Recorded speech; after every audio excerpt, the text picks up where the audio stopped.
صحیح البخاری کتاب النکاح میں یہ روایت ہے کہ عروہ نے کہا کہ صوبیہ ابو لہب کی باندھی تھی اور ابو لہب نے اسے آزاد کر دیا، پس اس نے نبی کریم صلی اللہ علیہ وسلم کو دودھ پلایا۔ جب ابو لہب مر گیا تو اس کے خاندان میں سے کسی نے خواب میں دیکھا کہ ابو لہب بری حالت میں ہے، اور کسی نے پوچھا تیرا کیا حال ہے خواب میں؟ وہ کہنے لگا میں جب سے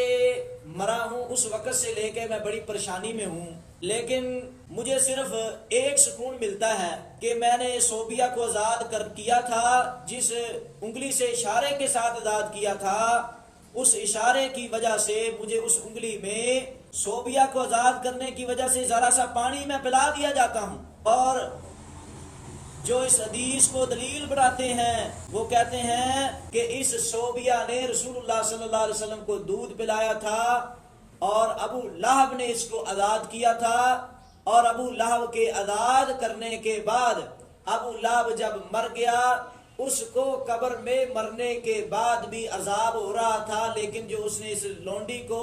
آزاد کیا تھا، جس انگلی سے اشارہ کیا تھا، وہ اس انگلی کے ذریعے سے پانی پلا دیا جاتا ہے۔ تو اس سے ثابت یہ ہوا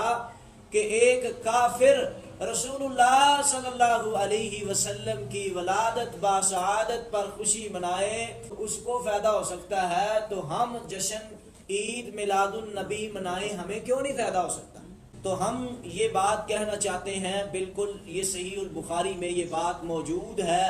لیکن جس مطلب اور مفہوم کے لیے یہ بات بیان کی جا رہی ہے وہ مطلب اور مفہوم بالکل غلط ہے۔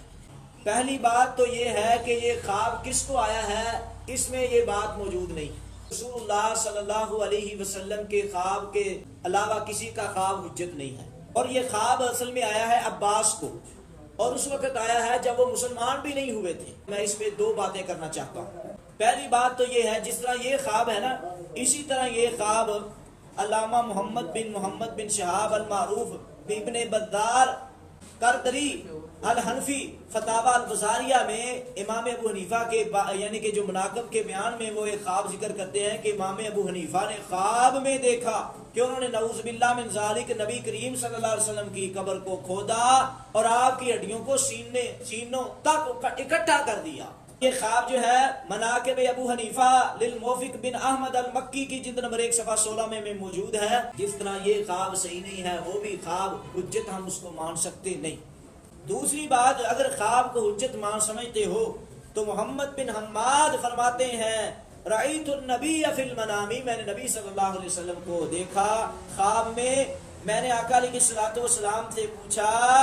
یا رسول اللہ ابو حنیفہ اور اس کے کلام کو میں پڑھتا ہوں، آپ کا کیا خیال ہے؟ تو آقا علیہ الصلوۃ والسلام نے فرمایا نہیں 3 مرتبہ فرمایا کہ بالکل اس کو نہ پڑھا کرو،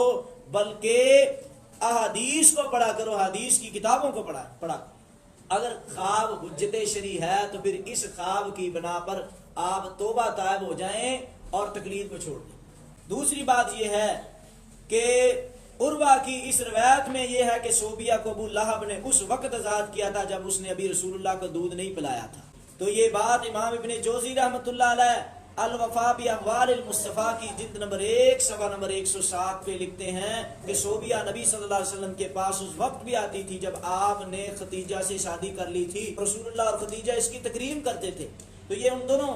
لونڈی تھی، پھر اسے ابو لہب نے آزاد کر دیا، تو ابو لہب نے بعد میں آزاد کیا، اور یہی بات فتح الباری شرح صحیح بخاری میں موجود ہے۔ اور اگلی بات یہ ہے کہ جو یہ لوگ اس کو دلیل بناتے ہیں ان کا یہ عقیدہ ہے اور ان کا یہ مسئلہ ہے کہ عقیدے کے مسئلے میں خبر واحد حجت نہیں ہے، نص شرعی چاہیے، متواتر حدیث چاہیے۔ جس طرح کہ میرے پاس جو یہ بات مناتے ہیں ان کی کتاب جال حق ہے، اس کی پہلی جلد میں یہ بات موجود ہے کہ نص شرعی یا کوئی خبر متواتر ہو تو پھر اس کو دلیل بنایا جا سکتا ہے، اس کو تو دلیل بھی نہیں بنا سکتے۔ ہاں اگر اس نے یہ کام کیا بھی ہے تو ہمارا پھر بھی سوال یہ ہے کہ کیا رسول اللہ صلی اللہ علیہ وسلم کی 63 سالہ زندگی میں سے آپ 23 سالہ نبوت کی زندگی میں یہ کام کیا ہے؟ نہیں۔ پھر ابو بکر صدیق کا دور آیا ہے، انہوں نے بھی یہ کام نہیں کیا، یعنی کہ جو کام ربیع الاول کے مہینے میں جشن عید میلاد النبی کے موقع پر کیا جاتا ہے، جشن منائے جاتے ہیں، عید منائی جاتی ہے اور یہ جلوس نکالے جاتے ہیں، تو اسی دلیل کی بنا پر میں یہ بات کہنا چاہتا ہوں، اگر احناف کو خود دیکھا جائے تو یہ جو یعنی کہ روایت کا ٹکڑا ہے قرآن مجید کے ظاہر کے خلاف ہے، اور ان کا یہ عقیدہ بھی ہے کہ قرآن مجید کے ظاہر کے خلاف خبر واحد کو رد کیا جائے۔ بہت ساری کتابوں میں یہ بات موجود ہے۔ ظاہر کے خلاف کیسے ہے؟ جس طرح کہ اللہ تعالیٰ نے ابو لہب کے بارے میں فرمایا یہ وہی ابو لہب ہے جس نے رسول اللہ صلی اللہ علیہ وسلم کے بارے میں کہا تھا تبت لک یا محمد، اے محمد تیرے ہاتھ ٹوٹ جائیں، تو اللہ تعالیٰ نے قرآن مجید نازل فرمایا تبت یدا ابی لہب وتب ما اغنی عنہ مالہ وما کسب سیصلی نارا ذات لہب وامرأتہ حمالۃ الحطب فی جیدہا حبل من مسد۔ تو اللہ نے قرآن میں ظاہر کر دیا کہ اس کا کوئی عمل اس کے کام نہیں آئے گا، قرآن مجید ہے۔ ہم کس طرح اس بات کو صحیح مانیں؟ اور پھر یہ بات ہے کہ اگر اس دلیل کو سامنے رکھا جائے تو نبی صلی اللہ علیہ وآلہ وسلم کے دور میں یہ جشن عید یعنی کہ ربیع الاول کا مہینہ 23 مرتبہ نبوت کی زندگی میں آیا ہے۔ آقا علیہ السلام نے یہ کام نہیں کیا، ابو بکر نے نہیں کیا، عمر نے نہیں کیا، عثمان نے نہیں کیا، محدثین میں سے کسی محدث نے یہ کام نہیں کیا۔ اب یہ اعتراض کریں گے کہ کہاں لکھا ہوا ہے کہ یہ کام ان لوگوں نے نہیں کیا؟ تو یہ میرے پاس مولانا مفتی امجد رضوی صاحب انہوں نے ایک رسالہ لکھا ہے تیسری، تو اس پر دلائل دیے ہیں انہوں نے اس کو ثابت کرنے کے عید میلاد النبی کے، لیکن ایک سوال کا جواب وہ نہیں دے سکا۔ اس کا صفحہ نمبر 3 ہے، اور لکھا کیا ہے؟ صفحہ نمبر 3 میں یہ بات لکھتے ہیں، کہتا ہے ولادت کی خوشی منانے کی، اللہ اکبر، آگے کہتا ہے کہ صحابہ کرام پر چونکہ وصال کا غم حاوی تھا اس لیے وہ خوشی کا اہتمام نہ کر سکے۔ 12 ربیع الاول کو رسول اللہ صلی اللہ علیہ وسلم کی وفات کا دن ہے، جس طرح کے فتاوی رضویہ میں یہ بات لکھی ہوئی ہے، اور نبی کی پیدائش 8 ربیع الاول بتائی گئی ہے۔ احمد رضا خان بریلوی اور کتنے علماء ہیں جنہوں نے یعنی کہ 12 وفات پر اکثر محدثین اکثر لوگوں کا یہی فتویٰ ہے کہ 12 کو نبی صلی اللہ علیہ وسلم کی وفات ہے۔ تو اس نے یہ لکھا ہے کہ صحابہ کرام پر چونکہ آپ صلی اللہ علیہ وسلم کے وفات کا غم حاوی تھا اس لیے صحابہ اس خوشی جشن عید میلاد النبی کی خوشی کا اہتمام نہ کر سکے، اور آہستہ آہستہ اس غم پر آپ کی ولادت کی خوشی غالب آتی گئی، یہاں تک کہ 1350 ہجری تک، 1350 ہجری یعنی کہ رسول اللہ کے فوت ہونے کے 1300 سال بعد۔ تو یہ خود مان گیا اس بات کو کہ صحابہ کرام نے، نبی کریم کے محدثین اور اسی طرح نبی صلی اللہ علیہ وسلم کے ساتھیوں نے، تابعین نے یہ کام نہیں کیا۔ یہ میرے پاس جعل حق ہے احمد یار خان نعیمی گجراتی صاحب کی، اس کے صفحہ نمبر 235 میں یہ بات لکھی ہوئی ہے۔ وہ کہتے ہیں کہ میلاد شریف تینوں زمانوں میں سے کسی ایک زمانے میں بھی رسول اللہ صلی اللہ علیہ وسلم کا دور، نبی صلی اللہ علیہ وسلم کے صحابہ کا دور، محدثین یعنی کہ تینوں زمانوں میں سے کسی زمانے میں بھی یہ کام نہیں ہوا، یہ بعد میں ایجاد کرتا ہے۔ اور آگے کہتے ہیں جس بادشاہ نے پہلے اس کو ایجاد کیا تھا وہ شاہ اربل ہے، اللہ اکبر، شاہ اربل نے اس کو ایجاد کیا ہے۔ کہ وہ ظالم اور فاسق فاجر بادشاہ ہے، اس پر محدثین حافظ ابن حجر نے خصوصی اس پر جرح کی ہے۔ نبی صلی اللہ علیہ وسلم کی ولادت کی خوشی کیا ابو بکر صدیق عمر فاروق کو نہیں تھی؟ ڈاکٹر طاہر القادری صاحب ان کی کتاب ہے عید میلاد مصطفیٰ،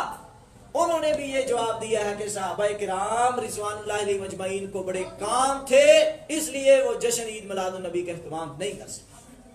اور مولانا دیدار علی المولد والقیام کے صفحہ نمبر 58 پر اور اسی طرح اصول الکلام کے صفحہ 15 پر یہ بات موجود ہے۔ وہ کہتے ہیں میلاد شریف کا سلف صالحین سے اور قرون اولیٰ سے اور کوئی ثبوت نہیں ملتا بلکہ یہ بات کی جا رہی ہے۔ تو پتہ یہ چلا کہ جشن عید میلاد النبی یہ بات کے طریقے ہیں، بات کی ایجاد ہے، اور رسول اللہ صلی اللہ علیہ وسلم نے فرمایا تھا علیکم بسنتی وسنت الخلفاء الراشدین المہدیین عضوا علیہا بالنواجذ، تم پر میری سنت اور رسول نبی صلی اللہ علیہ وسلم کی صحابہ کی سنت یہ تم پر لازم ہے، اس پہ عمل کرو۔ سب سے زیادہ محبت کرنے والے نبی صلی اللہ علیہ وسلم کے صحابہ کرام تھے، جب انہوں نے یہ کام نہیں کیا آپ کی کتابوں کے مطابق جشن عید میلاد النبی کا، صحابہ کرام سے نبی سے کوئی اس کا ثبوت نہیں ہے بلکہ یہ بدعت ہے، اور بدعت ہے، اور اس کو بدعت بھی کس نے کہا ہے؟ انہوں نے خود اس کو بدعت کہا ہے۔ یہ میرے پاس جعل حق احمد یار نعیمی گجراتی ہے، اس کے صفحہ نمبر 235 پہ لکھا ہے یہ بدعت ہے۔ طاہر القادری صاحب نے لکھا ہے یہ بدعت ہے۔ اگرچہ بدعت کی یہ دو باتیں کرتے ہیں، کہتے ہیں ایک بدعت حسنہ ہوتی ہے ایک سیئہ ہوتی ہے۔ رسول اللہ نے فرمایا کل بدعت ضلالہ وکل ضلالۃ فی النار، ہر بدعت گمراہی اور ہر گمراہی جہنم میں لے کر جانے والی چیز۔